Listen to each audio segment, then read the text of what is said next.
তোমরা বসে যাও, হ্যাঁ বসো, বসে যাও।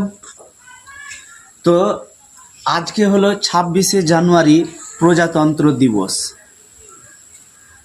এই দিনটিকে আমাদের ভারতবাসী সবাই পালন করে এবং আজ পালন করছে।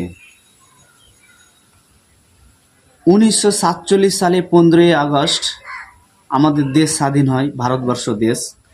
স্বাধীন হওয়ার পর থেকে কিছুদিন ব্রিটিশ শাসন করেছিল, যেহেতু আমাদের সংবিধান ছিল না।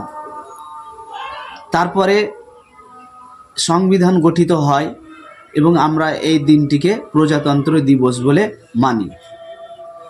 তো আমাদের দেশ স্বাধীনের সময় অনেক বীর নেতারা জীবন দিয়েছিল এবং দেশের জন্য লড়েছিল এবং সাফল্য অর্জন করে গেছেন তারা।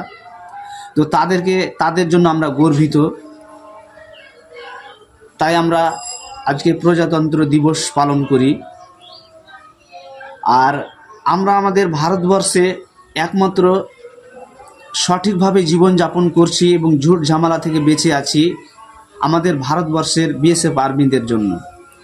কেননা পৃথিবীতে আমরা অনেক কিছু দায়িত্ব দেখেছি, কিন্তু বিএসএফ আর্মিদের মতো আমরা দায়িত্ব দেখিনি।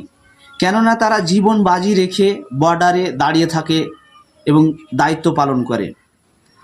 আমরা যখন একটা মাথায় হেলমেট পরে বাইরে বেরোই বা গাড়ি চালাই, তখন আমাদের মাথাটা যাতে সুরক্ষিত থাকে বা শরীরটা সুরক্ষিত থাকে বলে আমরা হেলমেটটা পরি। কিন্তু এখন যে আমরা ভারতবর্ষে বেঁচে আছি এবং আমাদের পুরো ওয়ার্ল্ড বডি এবং আমাদের ভারতবর্ষটা সুরক্ষিত রয়েছে একমাত্র বিএসএফ আর্মিদের জন্য। বাইরের অন্য কোনো দেশ যেন আমাদের দেশটাকে অ্যাটাক করতে না পারে, তার জন্য বিএসএফ আর্মিরা নিজের জীবন বাজি রেখে বর্ডারে দাঁড়িয়ে থাকে। তাই আমার ভারতবর্ষের বিএসএফ আর্মিকে আমার মন থেকে একটি স্যালুট থাকলো। আপনারা অনেক দায়িত্ববান এবং ভালো কাজ করছেন এবং করে যাবেন, আর বুক ফুলিয়ে দাঁড়িয়ে থাকবেন বর্ডারে।